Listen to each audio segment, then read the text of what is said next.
will you accept the results regardless of who wins the election? So, Caitlin, I got to say, I think that's actually a ridiculous question. It's a yes or no question, though. No, it's not. Let me explain why it's a ridiculous question. It's not a question. Have you ever asked a Democrat that? Of course. What Democrat? But what Democrats? Hold on a second. What Democrats challenge it? What Democrats? I know. I've been down this road many times.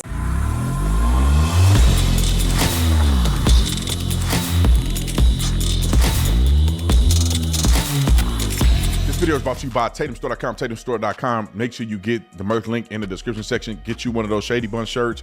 We also have a Memorial Day sale, or it's a Memorial Weekend sale, up to 70% off of products. So if your money's acting funny, change a little strange, go to the sales section and you can get your favorite product for 70% off.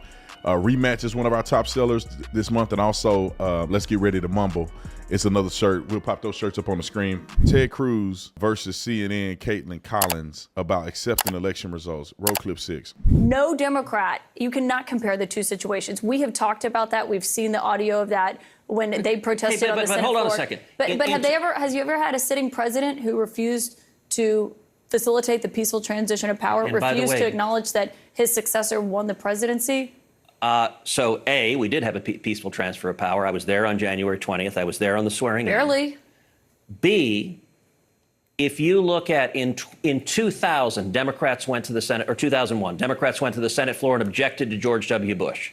In 2004, they went and objected. And what did the president do? In 2016, Democrats went and objected to Donald Trump. And so... Look, and what happened in 2016? Because I remember a guy named Joe Biden was vice president, and he went to the Senate floor and certified the votes. So do you want... Am I wrong? So you're asking, will you promise no matter what to agree an election is illegitimate regardless of what happens? And that would be an absurd thing to claim. Like, we have an entire election law system that people challenge elections. Elections get overturned. Voter fraud gets proven. That happens all the time. And the media engages in this weird game post Donald Trump that you insist no voter fraud has ever existed. Why does every state have laws in place to challenge voter fraad if it occurs? The media Why do you have election challenges? This isn't a game. There was no widespread voter fraud. You only ask Republicans that. Because it was Republicans who tried to block the transition of power.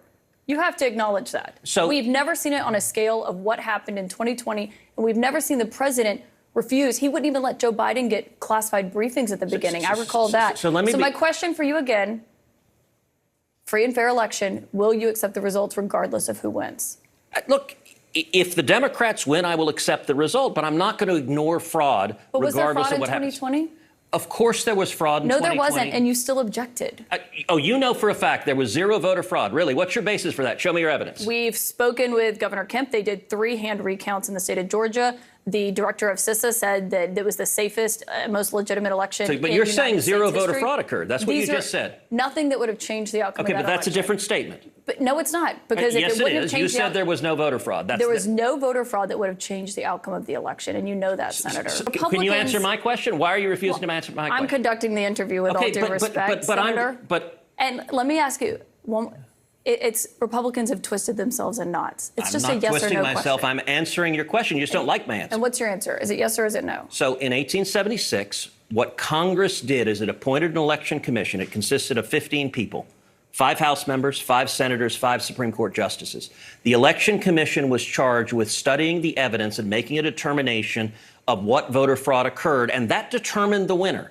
And what I called for in 2020 was to do the same thing, appoint an election commission, and 11 senators joined me. Senator, with all due respect, after it had been thrown out of many courts, after the Attorney General Bill Barr, because there was no basis for those court cases. No, so that's actually Senator, not. With all due respect, you asked me a question. Do you want me to answer it? And you didn't answer the question. Yes, I did. Court cases were thrown out. Hold on a second. The Attorney General said there was no widespread fraud. You're not clearly answering the question. I want to thank you for that. What question am I not? I'm answering every question. I think the country would have been a lot better off with a determination of what evidence of voter fraud there was that occurred, and instead the media didn't want to hear it and insist voter fraud never occurs. You ought to go back and look at the Carter-Baker Commission. It was the Attorney General, and my question was about it was the media. It was CNN that relentlessly pushed that propaganda. And by the way, never propaganda? That there was no widespread fraud in the election? That voter fraud doesn't exist, and anyone who says it does is wearing a tinfoil hat. That is propaganda. And by the way, You never ask Hillary Clinton this. You never ask Stacey Abrams this. You never ask Al Gore this. With all due respect, and every Senator, one of them with all due said respect, the Senator, Republicans who won were illegitimate. I haven't had any of them on my show. We'll talk to them, but I don't remember there being a president who was refusing to turn over the transition of power and facilitate in it. And Trump didn't either. Joe My Biden question was about became 2024. You did not answer it. Let me Thank say you a for coming on final. the Let me show. say a final Senator point Ted for Cruz, you. You we're out said of they time. haven't come. Thank you very much, My Senator opponent Ted Colin Cruz. Allred hasn't either. He ought to come to your show. Senator Ted Cruz, no answer to that question. Thank you very much. But ain't it funny that they're trying to frame it as if, you guys are not going to accept the election? Nobody has to accept the election. They didn't do it. We shouldn't do it. It doesn't matter. I mean, it's going to happen. Biden is the president. What the F are they talking about? Joe Biden has been the president for 4 years now. What does it matter if people don't think he legitimately became the president? The fool is still in there. I don't know, man. I like that Ted Cruz pushed back on it, but like they want to have people on record locking themselves into saying, I'm gonna accept the election no matter what the results are. It's like common sense answer should be, if the election is fair and there's not legitimate cheating going on, I accept it. Win, lose, or draw. If we see cheating or collusion with a foreign entity in the election, I'm not going to agree. Right? Let's play reality for a minute. If we find legitimate efforts that change results in the election, should we just say it was a legitimate election just for the heck of it? Of course we shouldn't, idiot. But they are not interested in truth. They're interested in talking points and highlights. They know to get a little rating if they challenge the Republicans on this point because they have an agenda on the news. They're not impartially asking them a question. They should just ask him a question and say, will you do it? He says no. Okay, next question. Why are you arguing with the man? He gave you an opinion. It's funny. They like working for the Democrats.